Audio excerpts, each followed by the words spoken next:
Los Angeles est une ville où l'on enregistre un nombre excessivement élevé d'observations d'OVNI.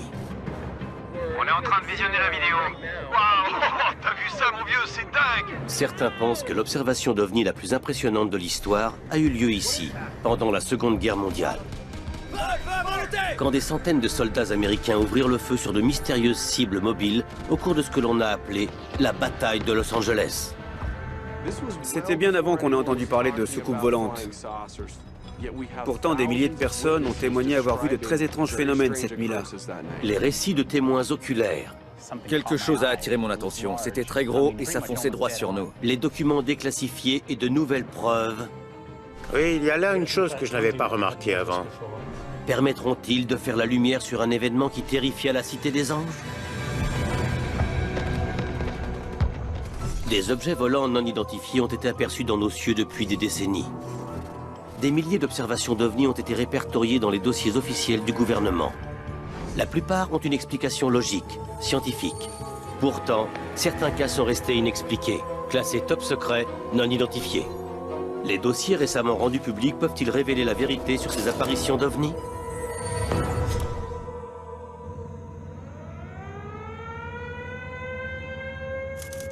« 25 février 1942. Quelque chose apparaît dans le ciel au-dessus de Los Angeles. 3 mois seulement ont passé depuis Pearl Harbor. Les batteries anti-aériennes scrutent le ciel à la recherche d'avions japonais. Le jeune Ray Bingham, 4 ans, entend les sirènes d'un raid aérien. Je me souviens que mon père est venu me chercher et nous sommes tous allés dehors. Je me souviens très bien de tous ces projecteurs. Et ils ne semblaient pas être dirigés au hasard, non.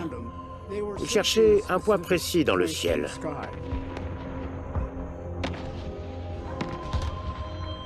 Et puis, les canons anti-aériens ont ouvert le feu. C'était vraiment très inquiétant. Il y avait des files de gens des deux côtés de la rue. Tous regardaient en l'air. Bill Tompkins, 17 ans, affirme avoir vu quelque chose au-dessus de la ville qu'il ne peut pas expliquer. Il y avait un engin rond très grand, à environ 2000-2500 mètres. Il se rapprochait et il s'est arrêté, juste au-dessus de nous. Il y avait aussi d'autres appareils plus petits qui se déplaçaient autour et au-dessus de lui. Ray Bingham ne se souvient pas d'avoir vu d'objets particuliers dans le ciel, juste une sorte de spectacle son et lumière. C'était une sorte de vision extraordinaire, un peu effrayante bien sûr, parce que tout le monde était inquiet. Le témoignage de Tompkins est beaucoup plus précis. Nous pouvions voir distinctement les obus exploser à la base de ce gros appareil, mais rien n'indiquait qu'ils réussissaient à l'endommager. Tompkins fait partie de ces témoins oculaires qui ont rapporté avoir vu cet étrange appareil. Si cette observation est exacte, c'est le premier signalement en Amérique d'une soucoupe volante. Mais quelle foi peut-on accorder à ce récit? Ce qui est incontestable, c'est que pendant environ 1 heure, des milliers de civils ont vu des soldats américains faire rugir les canons anti-aériens pour tirer sur des cibles non identifiées dans le ciel. Cette nuit est devenue célèbre sous le nom de la bataille de Los Angeles. Aujourd'hui, Los Angeles, Californie est la cité des rêves, le berceau des superproductions américaines. Les invasions d'aliens sont un thème classique des films de science-fiction des années 50. Los Angeles est un haut lieu des observations d'OVNI. On en compte des dizaines par an. Ces observations vont de lumière dans le ciel à d'étranges appareils, plus rapides que les avions de chasse de l'armée. Et la toute première d'entre elles pourrait bien avoir eu lieu ce 25 février 1942. Les batteries anti-aériennes sont entrées en action contre un appareil non identifié au-dessus de Los Angeles, peu après 3 heures ce matin, heure du Pacifique. L'enregistrement de ce bulletin d'information de CBS, diffusé quelques heures après l'événement, montre clairement que les habitants de Los Angeles étaient sûrs que quelque chose survolait la ville. Quelle était cette chose en réalité? La controverse est toujours en cours. Ce qui est réellement arrivé n'a jamais été très clair. L'objet non identifié, dont certaines sources pensent qu'il pourrait s'agir d'un dirigeable, s'est déplacé lentement le long de la côte pacifique depuis Santa Monica jusqu'au sud de Long Beach, où il a disparu. Pour Ben Hansen, ex-agent du FBI et chercheur en ufologie, il s'agit sans aucun doute de la première et de la mieux renseignée de toutes les observations d'OVNI à Los Angeles. En février 1942, dans la nuit du 24 au 25, aux premières heures de l'aube, quelque chose d'incroyable s'est produit ici. Des milliers de témoins ont décrit les très étranges événements survenus cette nuit-là. C'était bien avant que quiconque n'emploie les termes d'OVNI, de soucoupe volante ou de disque volant. C'était bien avant Roswell. D'autres croient qu'il y a une explication bien plus simple. À mon avis, c'est une sorte d'hystérie collective qui a provoqué tous ces tirs anti-aériens. Je pense qu'ils tiraient sur Jupiter cette nuit-là. Une quelconque cible dans le ciel, et l'enfer s'est déchaîné. Alors, fausse alerte, ou comme dit Bill Tompkins, une soucoupe volante au-dessus de Los Angeles? 7 décennies plus tard, des documents déclassifiés par le gouvernement et l'armée des États-Unis apportent un nouvel éclairage sur ce qui est vraiment arrivé dans la matinée du 25 février 1942. Fondés sur une série de rapports rédigés à l'époque, les archives du 4e commandement anti-aérien sont le seul document déclassifié relatant la bataille de Los Angeles. Le 23 février, aux environs de 19h30, Franklin Roosevelt prononçait un discours de soutien à l'attention des citoyens des États-Unis. Nous devons nous préparer à mener une longue guerre contre des ennemis retors et puissants. L'attaque de Pearl Harbor... Au même moment, un des sous-marins japonais a fait surface au large de la côte de Elwood, près de Santa Barbara en Californie. Et il a commencé à tirer des obus sur les champs de pétrole. Des puits de pétrole californiens ont été touchés par des tirs d'obus venant d'un sous-marin japonais. C'est la première attaque japonaise sur le continent américain. Les témoins rapportent que le sous-marin fait route vers le sud, en direction de Los Angeles. Pearl Harbor avait eu lieu le 7 décembre 1941. 10 semaines plus tard, sur la côte ouest, les gens ont paniqué. Cette attaque confirmait la crainte d'une éventuelle invasion japonaise. Le soir du 24 février, la tension est à son comble. Le 4e commandement anti-aérien place toute la côte pacifique en alerte jaune, de Monterey jusqu'à la frontière mexicaine. Une attaque à grande échelle pourrait être imminente.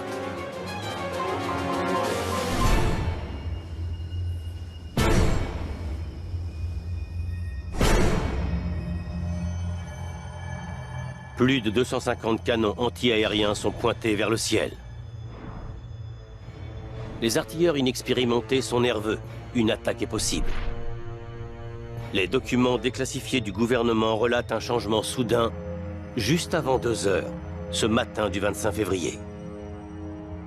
Le rapport indique qu'un radar a intercepté une cible à 190 km au large des côtes de Los Angeles. Donc l'objet arrive juste ici, de l'ouest. Il se dirige vers l'est, au-dessus de Malibu. Et ensuite, il bifurque vers le sud. Il passe au-dessus de Santa Monica et se dirige vers Los Angeles. À 2h21, alors que l'objet semble se rapprocher de la ville, un blackout est ordonné. À 2h30, on prévient les artilleurs qu'ils sont placés en alerte verte niveau 1, ce qui signifie feu à volonté. À 2h43, un officier repère quelque chose dans le ciel au sud du centre de Los Angeles. Face à la perspective d'un autre Pearl Harbor, ils ne prennent aucun risque. Une équipe de canonniers pense avoir vu des cibles à environ 5000 mètres d'altitude. Et ils ont fait feu à volonté. Ils ont tiré en l'air des obus de 76 mm, comme des fous. On a comparé le ciel de la vallée de Los Angeles à un volcan en éruption. C'était le chaos total. Les artilleurs anti-aériens tiraient sur des cibles supposées. Aucune cible n'était vérifiée. Il y avait de tout, des obus, du calibre 15, des mortiers. Les obus retombaient dans les quartiers. Un certain nombre de personnes ont été tuées. La mort de 6 personnes a été confirmée, faisant de la bataille de Los Angeles la plus meurtrière des observations d'OVNI jamais enregistrées. Le ciel tout entier était illuminé. Les gens étaient tirés de leur lit et se disaient « Mais qu'est-ce qui se passe ?» Les récits des témoins oculaires sont largement contradictoires. Certains prétendent avoir vu des escadrilles entières de bombardiers lourds. D'autres, des lumières aveuglantes. D'autres encore décrivent une sphère blanchâtre étrange, comme un gros ballon. Quand vous regardez à l'ouest, le plus loin que vous puissiez voir, c'est jusqu'à Santa Monica. L'objet est apparu derrière ces collines. Il faisait des méandres à l'intérieur des terres, aussi loin que Baldwin Hills et Clover City, où nous sommes maintenant. Arrivé à ce point, l'objet tourne, et il remonte le littoral jusqu'à Long Beach, et puis il se dirige vers l'océan. À 4h13, c'est la dernière fois que l'on aperçoit quelque chose. Juste après, les cibles ont disparu sans laisser aucune trace.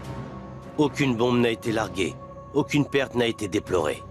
Les décès de civils n'ont pas été causés par des éclats d'obus, mais par des accidents de la route et des crises cardiaques attribuées aux événements dramatiques de la nuit.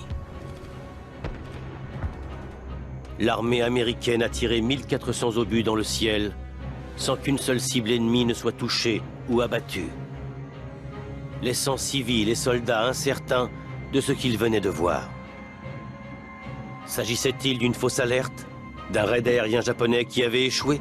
Ou, comme certains le prétendent, l'observation par une multitude de témoins de ce que nous appelons aujourd'hui un ovni? Ah non, je ne crois pas que c'était un ovni. Mais j'ai rencontré des gens qui en sont persuadés. C'est vrai. Bill Tompkins fait partie de ces gens-là. Je n'ai jamais cessé de penser à cette nuit-là. Je savais que c'était quelque chose d'une extrême importance, que ce qui avait eu lieu était bien réel. Je sentais qu'une sorte d'énorme véhicule extraterrestre avait fait un passage sur le sud de la Californie.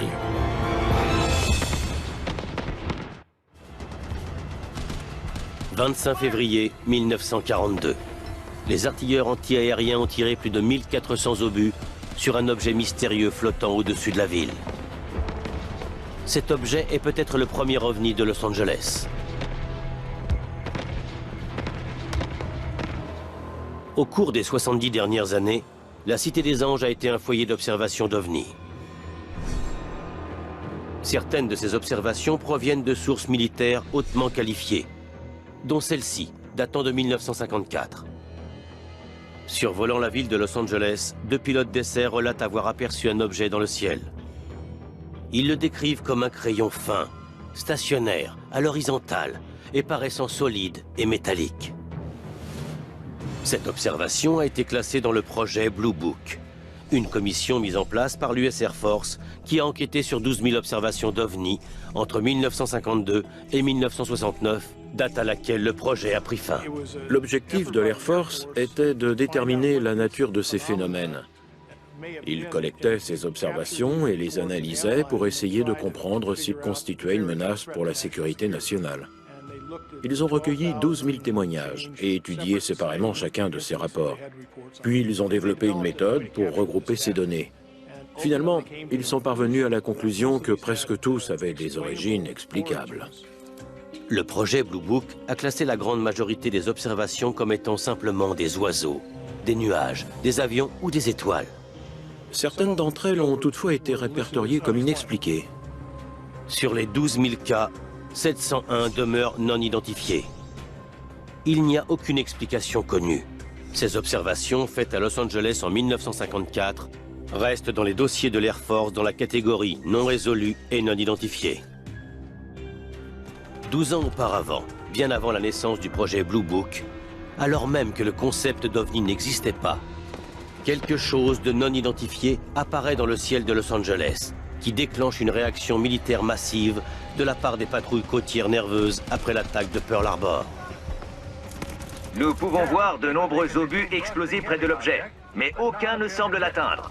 Le tir de barrage nourri de plus de 250 canons anti-aériens ne parvient pas à confirmer qu'une seule cible ait été atteinte ou abattue. L'explication la plus logique est un raid aérien japonais. Cette note secrète déclassifiée est un élément clé pour comprendre ce qui s'est passé cette nuit-là à Los Angeles.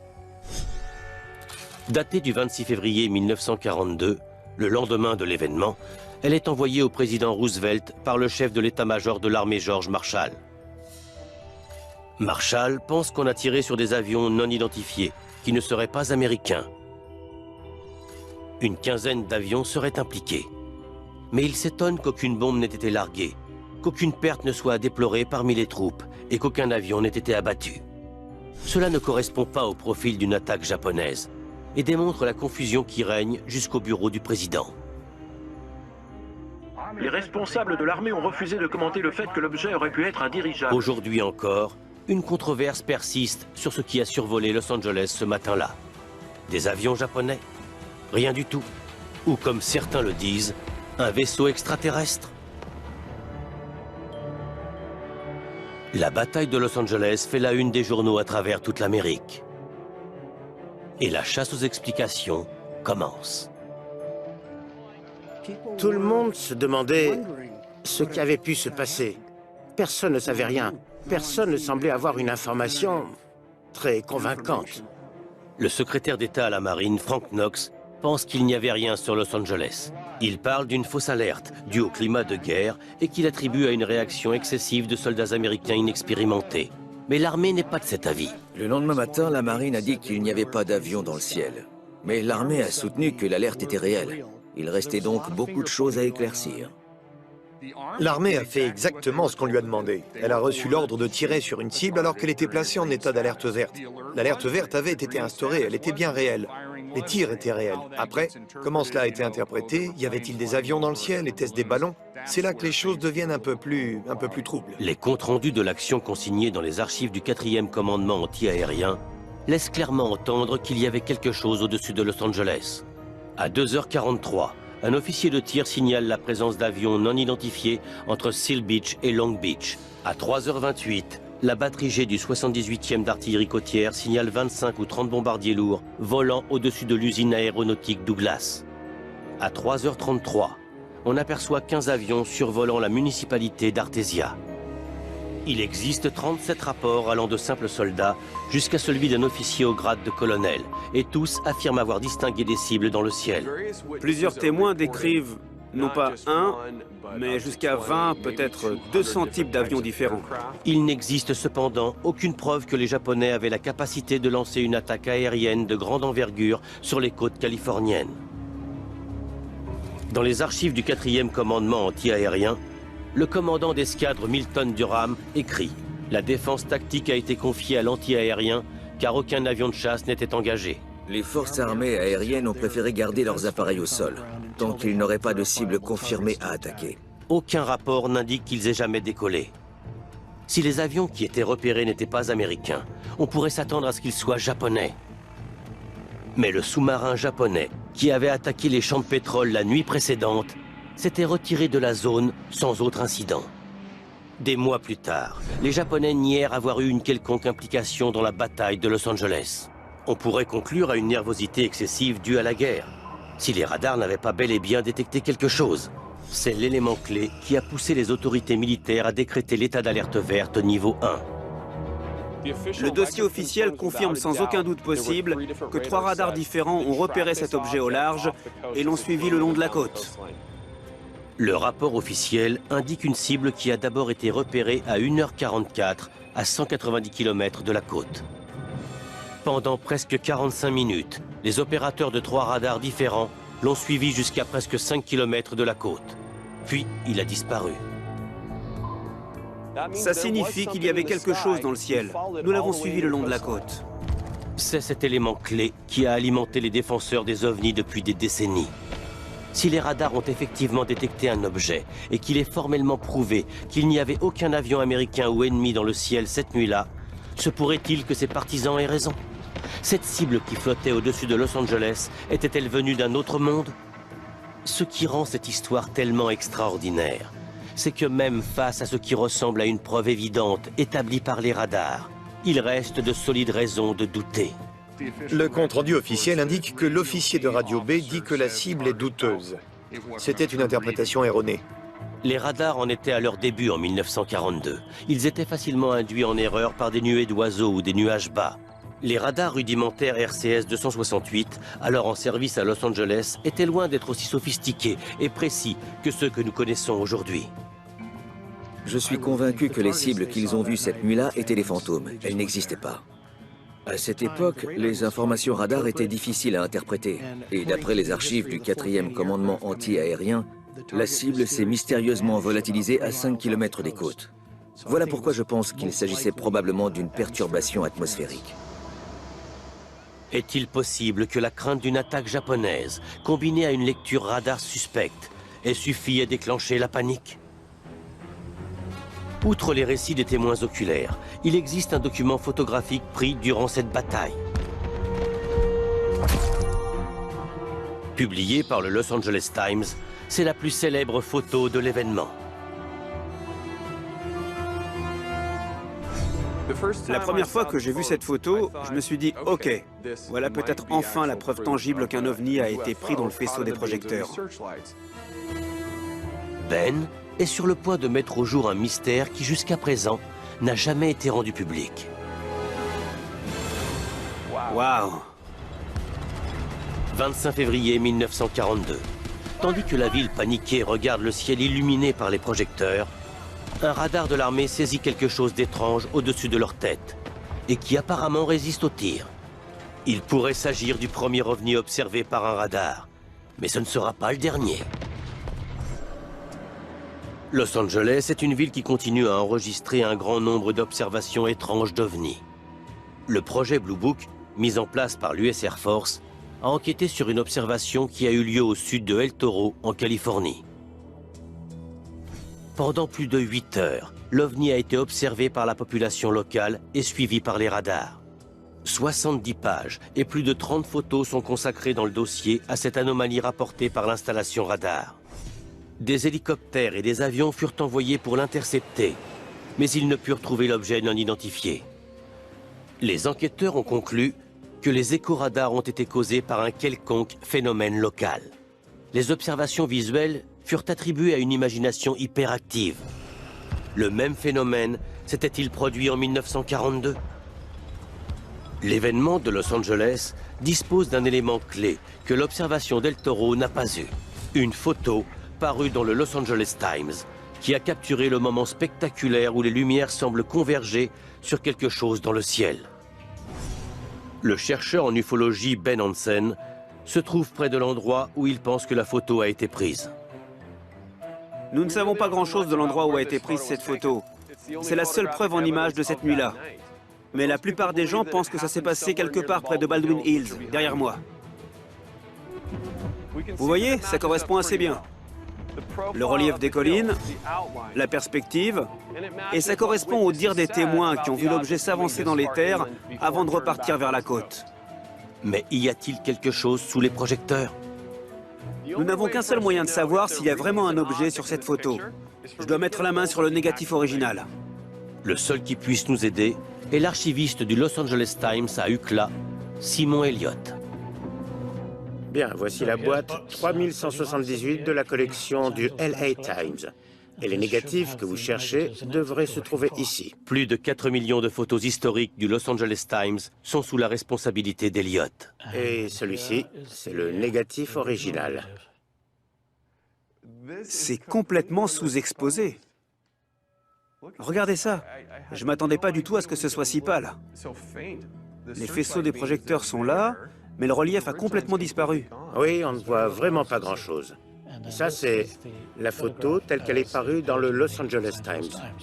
L'image originale a été lourdement retouchée. À cette époque d'avant Photoshop, pour faire une retouche, il fallait copier les négatifs, agrandir les détails, et parfois même peindre directement sur le celluloïd. Était-ce uniquement pour améliorer l'impression de la photo? Est-ce que la retouche visait à insérer l'image de quelque chose qui n'était pas vraiment là? Le négatif original contient-il des détails qui ont été masqués dans la version publiée? C'est alors, avant même de commencer une analyse approfondie, que l'archiviste Simon Elliott a décelé quelque chose qu'il n'avait jamais remarqué. En fait, il y a une chose que je n'avais jamais remarquée. Vous voyez, il y a ces encoches sur le bord du négatif. Et celui-ci a des encoches totalement différentes. Regardez. Donc c'est évident qu'il provient d'un autre stock de pellicules. Parmi les 4 millions de photos de la collection du Los Angeles Times, c'est le premier négatif que l'archiviste voit qui a été pris sur une pellicule différente. C'est plutôt curieux, je n'avais jamais vu ça sur les autres négatifs de la collection. Les photographes du Times travaillent tous avec la même pellicule du même fabricant. Celui-ci est tellement différent, on pourrait supposer que ce négatif n'a pas été pris par un photographe du Times. Mais dans ce cas, il viendrait d'où? Ça, c'est un mystère que vous allez essayer d'élucider. La fameuse photo n'a peut-être pas été prise par un photographe du Times. Et la provenance du négatif original est remise en question. S'il ne provient pas du Times, d'où vient-il? De nouvelles questions et épaissit le mystère. Une autre anomalie sur laquelle la plupart des gens se concentrent, c'est le fait que certains de ces faisceaux ont l'air de passer au travers. Vous voyez, comme celui-ci. Alors que d'autres, au contraire, sont comme stoppés au point de convergence. C'est précisément l'élément fondamental du négatif que les experts analysent depuis des années. Pourrait-il y avoir quelque chose au centre des faisceaux qui réfléchissent la lumière? Oui, vous voyez ces traits ici, ça pourrait être un réfléchissement. Donc on peut supposer qu'il frappe un objet, comme certaines de ces lumières qui viennent de ce côté, et se réfléchissent vers l'extérieur. Et elles sont plus brillantes vers le centre. Vous avez remarqué, elles sont plus lumineuses au centre, et elles s'estompent. Ça aussi, ça peut aussi vouloir dire qu'elles cognent sur un objet. Oui, il peut y avoir quelque chose. Les rayons lumineux semblent bien se refléter sur quelque chose au point de convergence. Est-ce une illusion? Le négatif original fournissait-il plus d'informations ou prouvait-il de façon concluante que l'objet existait? Et enfin, s'il y a bien un objet derrière l'éclat de la lumière, comment se fait-il qu'il n'ait pas été abattu? Certains pensent qu'un objet a bel et bien été abattu. Ils affirment en avoir la preuve. Mais si c'est exact, qu'est-ce que c'était? Octobre 1949. Une autre observation d'OVNI dans le ciel de Los Angeles. Dans le sud, cette fois, à l'observatoire de Mount Palomar. Les dossiers du projet Blue Book font état de disques volants aperçus près de l'observatoire. Un témoin dit en avoir vu 16 volant en formation en V. Un autre a vu un objet en forme de cigare se déplacer à une vitesse vertigineuse. Au même moment, les relevés du compteur Geiger de l'observatoire dépassent les limites. Les observations se poursuivent pendant 9 jours. Et puis, plus rien. En dépit du fait que les témoins sont des scientifiques dignes de foi, la commission Blue Book conclut un dysfonctionnement du matériel. Les arguments contradictoires sur ce qui se cachait derrière les observations d'OVNI de Mount Palomar firent écho à la confusion qui régna 7 ans plus tôt après la bataille de Los Angeles. Au lendemain de la bataille, le secrétaire d'État à la Marine annonce à la presse qu'il s'agissait d'une fausse alerte. Rien de plus qu'un excès de nervosité dû à la guerre. L'historien militaire Stephen Nelson estime que bon nombre de rapports étaient justes. Les canons faisaient feu sur un objet bien réel. Et il pense avoir finalement découvert la nature exacte de la cible. Voici le genre de projecteur qui était utilisé à l'époque de l'attaque aérienne. Sur la célèbre photo avec tous les projecteurs, vous avez pu constater que tous les projecteurs convergent et, dans certains cas, on a fait valoir qu'ils avaient suréclairé la cible. Des documents provenant du 4e commandement anti-aérien révèlent ce que les projecteurs ont peut-être suivi, et ceci est bien enfoui à l'intérieur du rapport. Nous pensons que des ballons météorologiques ont été lancés. L'horaire correspond. Le rapport confirme que de gros ballons météorologiques sont lâchés à 3 heures. Ces ballons ont été lancés pour déterminer les conditions météo et la force du vent. Selon ces rapports, les ballons ont été lâchés au-dessus de Los Angeles pendant l'alerte verte niveau 1. Quand un ballon est lâché au cours d'une alerte maximum, tout le monde le remarque. Les équipes affectées au projecteur l'ont remarqué. Les artilleurs l'ont remarqué. Quand le contrôleur a appris la présence d'un ballon au cours d'un état d'alerte maximum, il a ordonné sa destruction. Selon cette théorie, lorsque le commandant réalise que la vue de ces ballons engendre la panique, il ordonne leur destruction. Mais plus les tirs montent en puissance, plus la panique augmente. Vous savez, les équipes d'artilleurs ne se sont pas mises à tirer comme ça, au hasard. Ils avaient reçu l'ordre direct du contrôleur de la zone de détruire la cible qui était à ce moment précis connue et identifiée comme étant un ballon. Il existe d'autres interprétations, mais ceci est mon interprétation. Mais cette théorie du ballon, aussi plausible soit-elle, ne tient pas compte de l'observation de divers aéronefs mentionnés par le personnel militaire. Et cette théorie ne tient pas compte du phénomène le plus étonnant de la nuit, le compte-rendu du crash d'un avion. La marine a déclaré qu'ils avaient reçu des rapports disant qu'un avion avait été abattu entre Vermont et la 180e rue. Le 77e commissariat de police de Los Angeles l'a confirmé. De nombreux rapports ont été établis cette nuit-là, d'une part par des hommes dotés d'une grande expérience, de l'autre par des gens inexpérimentés. Et les deux prétendent qu'un avion a été abattu.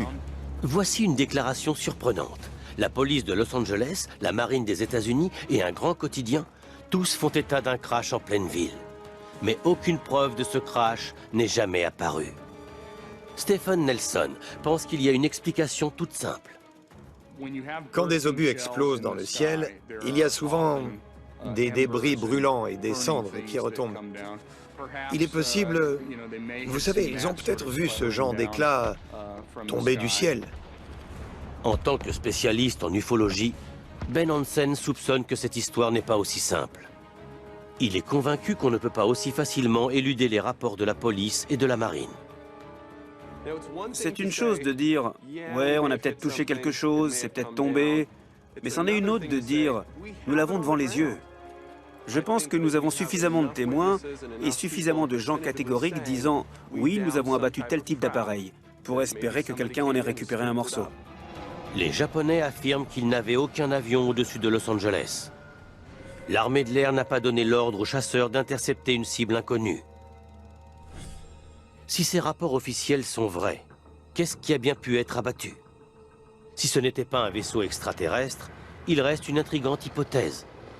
Et si c'était un avion expérimental américain, classé top secret, au point que même les militaires ne seraient pas au courant de ce crash?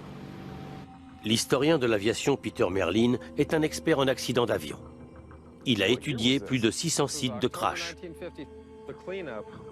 Peter Merlin et Ben Hansen examinent le site du crash d'un avion classé top secret survenu en 1953. Certaines traces sont toujours visibles. Donc il arrivait du sud et se dirigeait vers le nord. Et ici, l'avion a explosé. Il a dispersé des débris sur 500 mètres. Donc vous voyez des débris partout, une épave, et c'est tellement éparpillé. Comment est-ce que vous faites pour identifier l'appareil?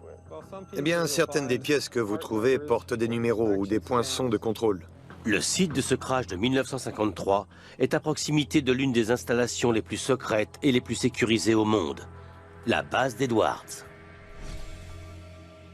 La base d'Edwards se trouve juste de l'autre côté des montagnes qui surplombent Los Angeles.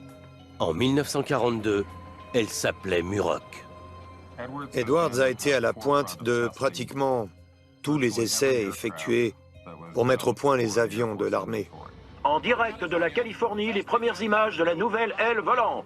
Des premières innovations au supersonique et des hypersoniques au projet plus récent des avions furtifs, de nombreuses technologies révolutionnaires top secrètes ont été mises au point ici, à Edwards. De nombreux projets qui sont nés dans le passé ne sont toujours pas déclassifiés et restent un mystère à ce jour. Mais où étaient mis au point les projets top secrets en 1942, à l'époque de la bataille de Los Angeles? Le XP-59 était testé à Muroc au début 1942. Il a tout de suite été suivi du XP-80. Ces avions étaient révolutionnaires. Ils étaient tenus secrets à l'époque.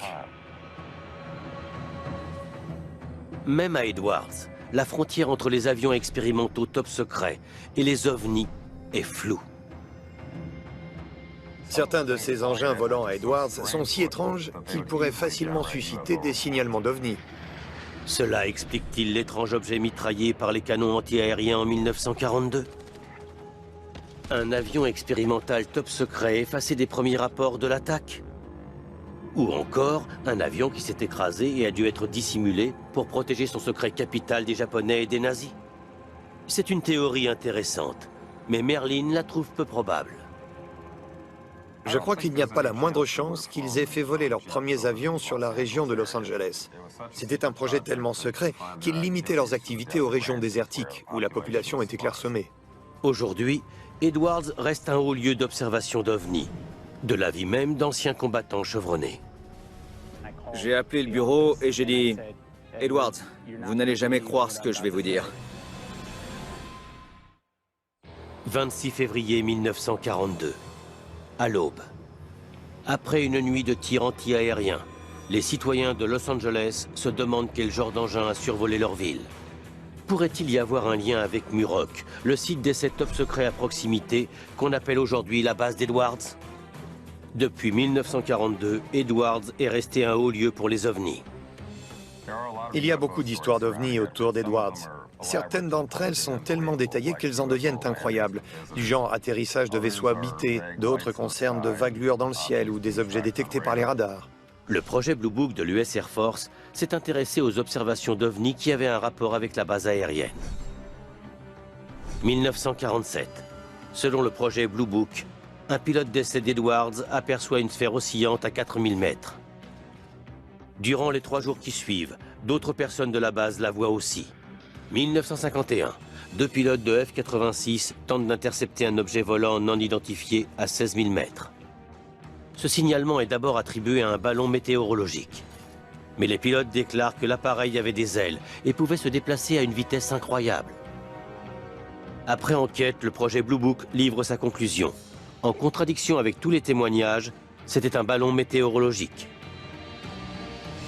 Que Larson a vu reste un mystère et grossit la liste des ovnis légendaires d'Edwards. La question reste également posée, de savoir si quelque chose était au-dessus de Los Angeles en 1942. Le dossier officiel de l'armée indique que quelque chose s'est écrasé près du centre de Los Angeles. Qu'est-ce que ça pouvait bien être? Le docteur Robert Wood pense détenir une preuve irréfutable. Il est ingénieur en aéronautique et a passé 40 ans au sein de la société de construction aéronautique Douglas. Il pense qu'il détient les documents qui prouvent que quelque chose d'extraordinaire s'est écrasé en février 1942. Et son mystérieux témoignage a depuis lors attisé la flamme de la théorie du complot. J'ai commencé à m'intéresser à la bataille de Los Angeles quand j'ai eu en main des documents classés top secret. 5 photocopies de documents marqués top secret ont été remis au Dr Wood parce qu'il déclare être une source militaire anonyme. Ces mystérieux documents semblent être datés des années 40. Des mémos et des lettres envoyées au bureau du président. Cela m'a beaucoup excité parce qu'il apparaissait que ces documents sous-entendaient sérieusement que nous avions effectivement été attaqués par des ovnis et que nous avions riposté et qu'il se pourrait que nous en ayons abattu un ou deux. J'ai examiné avec attention ces documents et ils m'ont apparu tout à fait authentiques. Un de ces documents a été authentifié et les historiens le connaissent bien. Il s'agit du mémo de George Marshall au président Roosevelt, rédigé le lendemain de la bataille de Los Angeles. Mais ce sont les 4 autres qui posent problème. Quand j'ai découvert qu'il semblait bien que nous ayons récupéré un appareil, j'étais très excité. Ceci est un mémo de Roosevelt adressé une semaine plus tard à George Marshall, disant que nous avions effectivement récupéré 2 appareils. L'un d'eux avait été récupéré dans les montagnes de San Bernardino et l'autre repêché en mer par la marine. Ces quartiers généraux avaient acquis la certitude que ces mystérieux avions n'étaient pas d'origine terrestre. Et selon des sources des services secrets, ils sont en toute probabilité d'origine interplanétaire. Ce sont les mots exacts utilisés dans ce document, rédigé une semaine plus tard en mars 1942. Les documents du Dr Wood paraissent incroyables. Cependant, il n'existe aucune autre confirmation ou appui à ces déclarations, pas plus que d'autres copies de ces mystérieux documents que Wood affirme avoir reçus anonymement. Même le chercheur en ufologie Ben Hansen met en doute l'authenticité des documents du Dr Wood. Le point essentiel quand on veut faire une expertise légale de documents, c'est de posséder des originaux. C'est ce qui me pose un gros problème en ce qui concerne ceux que le Dr Wood nous présente. On ne peut pas analyser le papier, on ne peut pas analyser l'encre, on ne peut pas relever les caractéristiques qui auraient été présentes à cette époque. Ces mystérieux documents sont le seul lien officiel entre la bataille de Los Angeles et l'éventualité d'un vaisseau spatial extraterrestre. Sans aucune source fiable, ces documents ne sont au mieux qu'une preuve fragile. Tout ce qui nous reste, ce sont les dossiers officiels relatant un crash mystérieux à Los Angeles, des soldats tirant sur des cibles inconnues, et les récits de témoins oculaires. Bill Tompkins est l'un de ceux qui ont décrit un engin bizarre, en forme de disque, qui ne ressemblait à rien de ce qu'ils avaient vu sur Terre. C'est une situation singulière qu'une organisation militaire extraterrestre soit venu sur notre planète 2 mois après que nous soyons entrés en guerre avec le Japon. D'autres demeurent sceptiques. Je crois qu'il existe ailleurs d'autres civilisations avancées, mais si on se base sur ces rapports, rien ne prouve qu'elles soient venues nous rendre visite ce 25 février 1942. Sur tous les sites de crash où je suis allé, j'ai toujours retrouvé des matériaux, mais certainement pas extraterrestres. Non, personnellement, je n'ai jamais vu aucune preuve d'une présence extraterrestre. Et j'aimerais bien, mais pour l'instant, ce n'est pas le cas.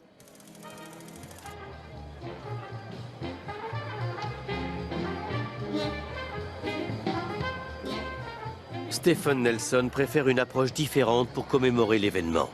Chaque année, en février, sur l'ancien site des canons aériens, on rend hommage à la bataille de Los Angeles, avec des reconstitutions de la musique des années 40 et des anciens combattants de la Seconde Guerre mondiale. Je ne veux pas détruire les théories des gens ou leurs idées. Je pense simplement qu'on a très peu mis l'accent sur les hommes qui ont servi cette nuit-là et sur les circonstances qui y ont conduit.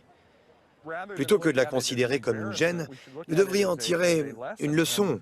Et les hommes qui ont servi cette nuit-là ont ensuite accompli de grandes choses pendant cette guerre. Je crois que cette façon de voir l'histoire du raid aérien est plus importante que de spéculer sur un ovni ou quoi que ce soit de cette nature. Ben Hansen constate que malgré les enquêtes faites depuis des décennies, l'événement reste un mystère. Des centaines, si ce n'est des milliers de témoins, ont vu un genre d'objet étrange dans le ciel de Los Angeles. Quant à ce que c'était, nous ne le saurons peut-être jamais. D'un certain côté, on voudrait déterminer avec certitude ce qui s'est passé cette nuit-là. Mais je pense qu'avec le temps qui passe et la disparition des témoins oculaires, cela restera à jamais une porte ouverte sur la spéculation. Les dossiers officiels montrent clairement la confusion cette nuit-là. Les rapports du gouvernement mentionnent des avions ainsi que des ballons dans le ciel. Mais il n'y a aucune preuve formelle, ni pour les uns, ni pour les autres. Les témoins oculaires décrivent des observations bizarres, sans preuve pour les étayer. Même la célèbre photo se révèle peu concluante, puisque l'original a disparu. Et les documents présumés secrets du Dr Wood font directement référence à un vaisseau interplanétaire, mais leur authenticité est sérieusement mise en doute. Les événements du 25 février 1942 demeurent un mystère, laissant l'étude du cas de la bataille de Los Angeles non identifiée.